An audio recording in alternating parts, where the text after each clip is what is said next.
어디서도 볼 수 없었던 합격 스토리를 이야기해보는 시간을 가지도록 할 건데요. 그 첫 번째 시간으로 최홍호 학생을 모시게 됐습니다. 안녕하세요. 저는 서울과고를 졸업한 후에 서울대를 한 학기 다닌 후 캠브리지에 입학하게 될 최용우입니다. 서울대를 합격을 하고 캠브리지를 갔잖아요. 왜 그런 선택을 했는지가 제일 좀 궁금해요.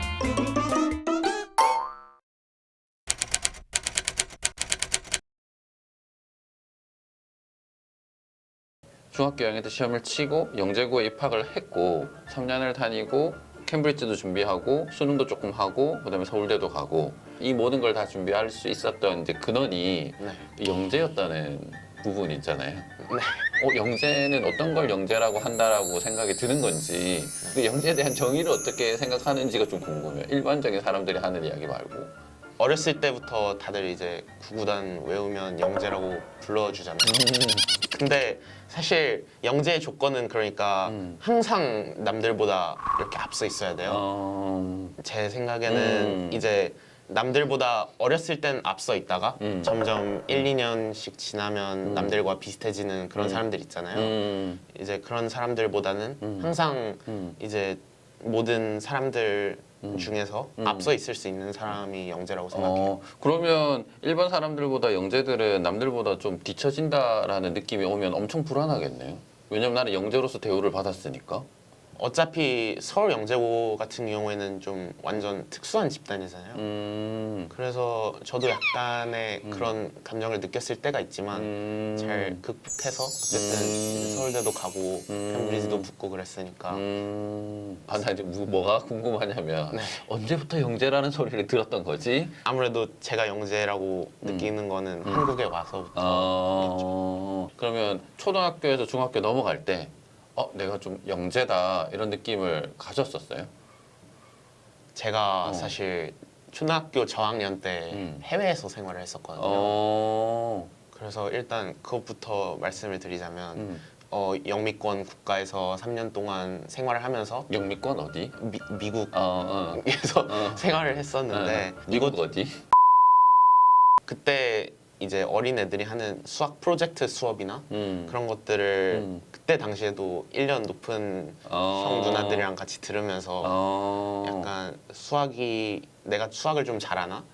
이런 생각이 들었던 것 같아요. 그러니까 초등학교 때 수학의 정석을 풀었죠. 풀고 싶어서? 네. 그래서 그때부터 수학을 하다 보니까 이제 자연스럽게 정석을 어느 정도 마치고 한번 돌았다고 표현을 하죠. 초등학교 때? 네. 그때부터 뭔가 자연스럽게 영재고 준비까지 가게 됐던 것 같아요.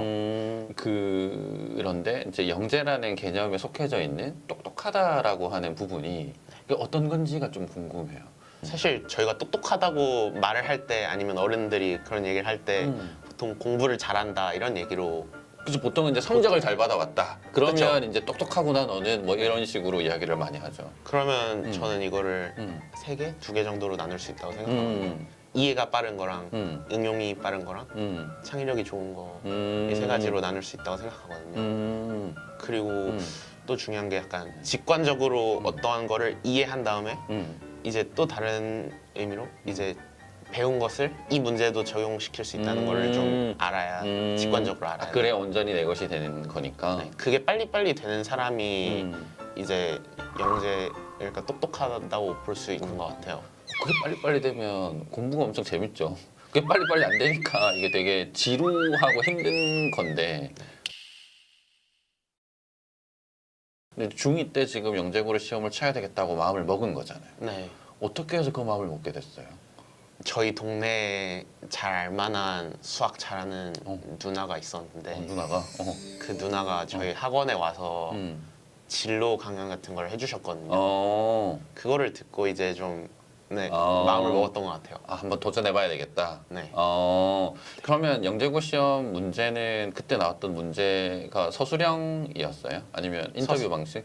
1교시 같은 경우에는 단답형이었고 2, 3교시에는 서술형 문제를 시험 봤어요. 그래서 나는 이제 듣다가 좀 되게 궁금한 거 하나가 생겼는데 영재고를 입학할 때는 수능을 할 거라고 생각을 했어요? 아니면 수능은 나랑은 먼 이야기다. 왜냐면 나는 여기 커리큘럼 자체는 수능을 배우는 게 아니라 좀 다른 방식이니까. 제가 하게 될 줄은 몰랐는데 입학할 실제로도- 때는 영재고 입학할 때는 네, 이제 불안하면 많이들 하는 것 같아요. 왜냐하면 다들 머리가 좋고 그러니까 수능을 이제 겸사겸사 보는 거죠. 그러면 학교에서 수능을 하라라고 뭐 모의고사를 실시한다거나 뭐 수능 관련된 부분에 문제집을 교과서로 채택을 해서 선생님들이 수업을 해준다거나 그러지는 않을 거잖아요. 주말 동안 네. 이제 하거나 온라인 강의를 찾아보곤 하죠. 그래서 실제 그러면 학교에서 배우는 거랑 달리 이제 수능 문제를 접했을 때 평균적으로 등급이 수학은 보통 처음 쳤다 하면 저희 학교 애들은 수학은 보통 처음 쳤다 하면 저희 학교 애들은 만점 이런 식으로 나왔던 것 같고 그 다음에 이제 국어랑 영어는 아무래도 안 한 사람들이 많이 있을 수도 있으니까 다들 이제 처음 보면 4등급 나오는 애들도 있고 뭐 아예 그냥 6등급 이렇게 나오는 학생들도 있는 것 같아요. 그러니까 1학년 때에 비해서 1학년 때 이제 선배들도 있고 동급 학생들도 있을 거잖아요. 그러니까 시간이 지났더니 점점 좀 많아지는 그런 이게 점점 많아지는 분위기는 아닌 것 같고요. 이제 딱 2학년에서 3학년 넘어가는 겨울방학이 가장 이제 막 원서 쓰고 그러니까 원서 준비하고 이제 심층을 준비하고 이럴 때잖아요. 근데 그때부터 자기가 딱 불안하다고 느끼면 그때부터 수능을 하는 것 같아요.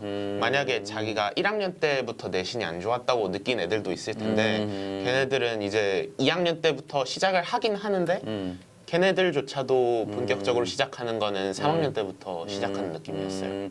그러면 홍우 학생 같은 경우는 어떤 경우였어요? 수능, 캠브리지, 서울대 이렇게 세 개를 다 준비하기에는 무리가 있다 생각이 돼서 어차피 제가 서울과고를 조기 졸업으로 들어왔거든요. 이제 여기서 대학을 못 가더라도 수능할 시간이 1년 정도 있다라고 스스로 판단을 내려서 수능을 안 하고 캠브리지랑 서울대 쪽을 집중했던 것 같아요. 그러면 서울대는 이제 수능을 안 하고 수시 전형으로 원서를 쓰는 거고. 네. 그러면 이제 마지막으로 좀 어렸을 때는 이런 부분을 하면 정말 좀 똑똑해지는데 도움이 되는 것 같다라고 생각하는 게 있다면 꼭 알려줬으면 좋겠어요.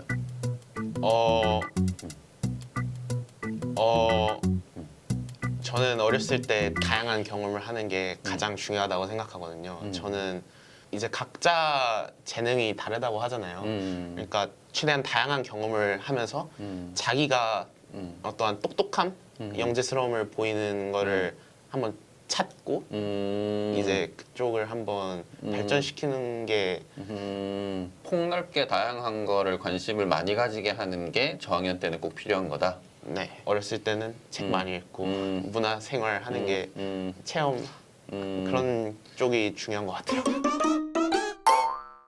그러면 이제 저희 다음 주에 다음 편에서는 그 서울과학고를 입학할 때 썼던 자기소개서의 내용도 조금 살펴보고 그다음에 생활기록부가 어떻게 해서 서울대를 합격할 수 있는지라고 하는 부분도 같이 살펴보고 플러스 해서 캠브리지 원서를 쓸 때 유카스를 통해서 에세이를 쓰는 부분의 에세이 내용도 같이 살펴보고 인터뷰를 실제 어떤 걸 물어봤냐, 어떤 식으로 답을 했냐 그런 부분들도 같이 한번 나눠보는 시간을 가지도록 할게요.